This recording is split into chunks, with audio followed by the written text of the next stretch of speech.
Македонија е ретка земја во глобални рамки, во која што политичкиот систем во изминатата година доби една шанса која ретко се укажува.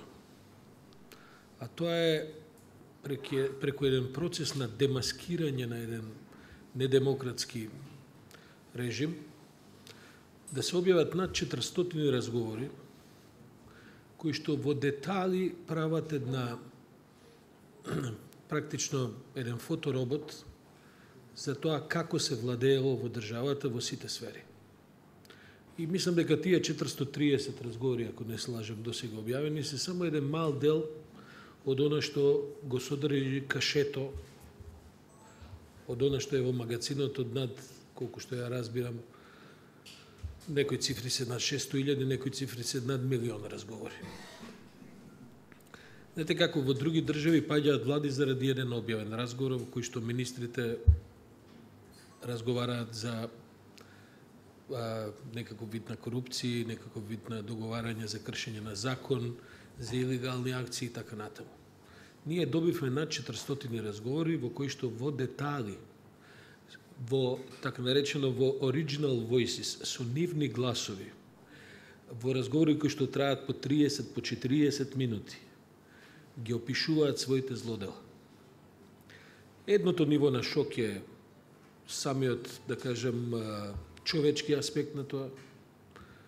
И тука, може би, кога би се објавиле разговорите наши приватни на секој од вас овдека, човек кога разговара на телефон се опушта и употребува зборови или употребува тон и контексти кои што во јавен говор не би ги кажал.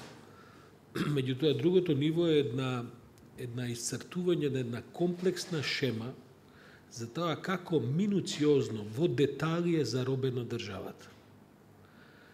Шокантно е кога ќе чуете дека немате обвинителни судија кои што именувам во последните 10 години, а кој што претходно не поминал на разговор кај шефот на тајната полиција. Шокантно е кога ќе слушнете како се рекетираат бизниси, како се прават договори за превземање на фирми. Можам да ве уверам дека се тоа само мал дел од разговорите за тоа што е правено, од ова што е објавено. Предпоставуваме сите ние дека има уште многу такви разговори. Шокантни се многу од тие аспекти. Меѓутоа, еден од најшокантните делови е за тоа како се крадени изборите. И ќе видите темелот на демократијата. Демократијата не е совршен систем на владење, меѓутоа е најдобар од тие што ги знаеме. Темелот на таа демократија, бидејќи тоа представнички систем е, да избереме представници кои што ќе носат закони и ќе владеат во наше име. Ако во тоа чепнете, ако во светоста на тоа чепнете, на начин да тоа го фалсификувате, тогаш сето друго станува бесмислено. Тогаш државата е украдена, демократијата е украдена на самиот влез. И се од тука натаму станува проблем. Овие луѓе кои што сега се уште ја водат Македонија, макар некој од нив и замина од официјални функции, развиле систем во кој што детално разработиле начини како ќе се крадат изборите. Македонија инаку се разбира дека во последните 25 години немала никогаш совршени избори. Секогаш сме биле сведоци на тоа како еден дел од гласањето се одвилал во наивица или преку работот од легалноста, но шокантно е кога ќе видите ова како целава маршинерија на индустријско ниво, значи со еден корпоративен пристап, ги фалсификувало и ги крадело изборите. Немало лимит во таа работа. Пари, луѓе, државни ресурси, медиумска поддршка, се било спрострено на, како да кажем, на тацната за крадење, откако општеството веќе претходно е доволно обработено за еден дел од гласачите секако да гласаат за опцијата која ги краде изборите. Улогата на Цивил е многу занимлива, бидејќи јас и затоа прифатив уште и го поддржувам Цивил веќе неколку години, не само во овој проект, бидејќи Цивил е една многу занимлива организација, јас многу сакам луѓе кои работат на терен. Мене ми е до тука од невладини организации кои што седат по канцеларии, кои што, како да кажем, тоа се дел од нив се и луѓе експерти, може и ја припаѓам на таа категорија, мене таква ми е професијата, но дел од професијата ми е и терен и знам дека искуствата на терен се незаменливи, се многу драгоцени. И никој во Македонија не се бавел на овој начин како што Цивил се бави со тие прашања.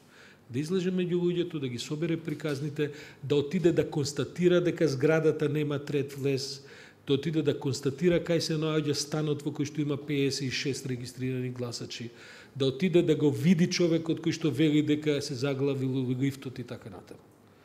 Затоа што ние веќе навикнавме да живееме во општество кој што сториите ни доаѓаат од пропагандни центри, во кој што дури насловите не се менуваат, во кој што сториите се непотпишани и во кој што на луѓето им се вари мозокот уште пред да почне да дојде ситуацијата во која треба да размислуваат.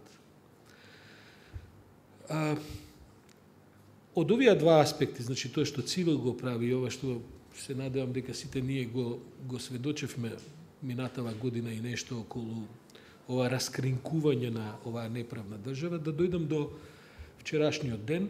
Морам да ви кажам дека од вчера сум малку поголем оптимист, ја инаку не важам, ја не се приклонувам на овие оптимистички, песимистички сценарии, за мене се тоа радикални опции, јас секогаш гледам да бидам реалист, да се држам во средината. Вчерашната посета на госпоѓа Нуланд мене ми говори неколку работи. Прво, сите ќе одговараат, како што мене ми се чини, за тоа што го прават.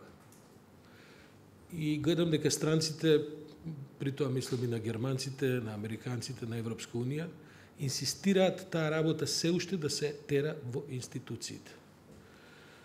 Значи, ние сме навикнати на Балканот во последните 25 години да разрешуваме конфликти на начин што ќе упаднат разноразни иницијативи, често и наспрот институциите и така натаму, за да решаваат различни видови на конфликти. Македонскиот конфликт е опасен, македонскиот конфликт е компликуван, има потенцијал многу незгоден, меѓутоа гледам дека странците одбраа начин да сето тоа го решаваат низ институции, бидејќи они разбираат дека на крајот институциите се поважни од самите политичари.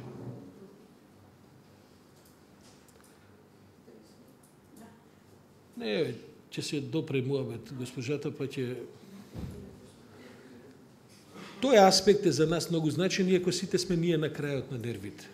Ние мислим дека ова предолго трае, ние сите сакаме ова поскоро да заврши, побрзо да ги стигне правдата тие кои што ја го кршеле законот, меѓутоа гледам дека тај институционален пристап на крај сепак за нас ќе биде подобар. Второ, гледам дека тие ќе инсистираат на тоа и на друг начин.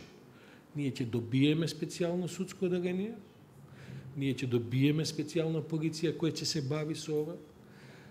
Стоењето зад специјалното јавно обвинителство и вчера ни беше потврдено, и тоа прилично на еден ригорозен начин од сепак најголемата светска сила и најголемиот партнер на Македонија, бидејќи не заборавите, нас Европската унија и Соединетите американски држави ни се стратегиски партнер за кој сме се определили како општество, меѓу другото и на можностите кога гласаме. И тоа ми раѓа надеж дека на крајот на криштата ќе излеземе од оваа криза, во ситуација кога многу од околните и не само околните држави влегуваат во некакви слични ситуации. Имав прилика во последниот месец-два да прошетам низ неколку од околните држави, не знам колку следите и така натаму, но овој тип на автократско владење, овој тип на криза на демократија се разбира дека не е специфичен само за Македонија и мислам дека можеби за прв пат ќе се случи ние да бидеме на излегување од кризата, кога другите ќе влегуваат во некаква 2010 година македонска, бидејќи мислам дека некои од нашите соседи се отприлike тука негде, Македонија 2009, 2010 и така натаму. Од ова што читам низ весниците, гледам дека не чекаат нови избори во ноември, веројатно ќе се договорат денес утре за таа работа. Гледам дека Цивил ќе има уште многу работа, точно во месециве што стојат пред нас. Исто така гледам дека луѓето кои што ги злоупотребувале институциите немаат намера да престанат да го прават тоа. Но гледам дека на крајот има шанса правната држава да ја победи политичката држава, бидејќи ако политичката држава излезе победник во Македонија, тоа нема да биде добро за никого, најмалку за Македонија.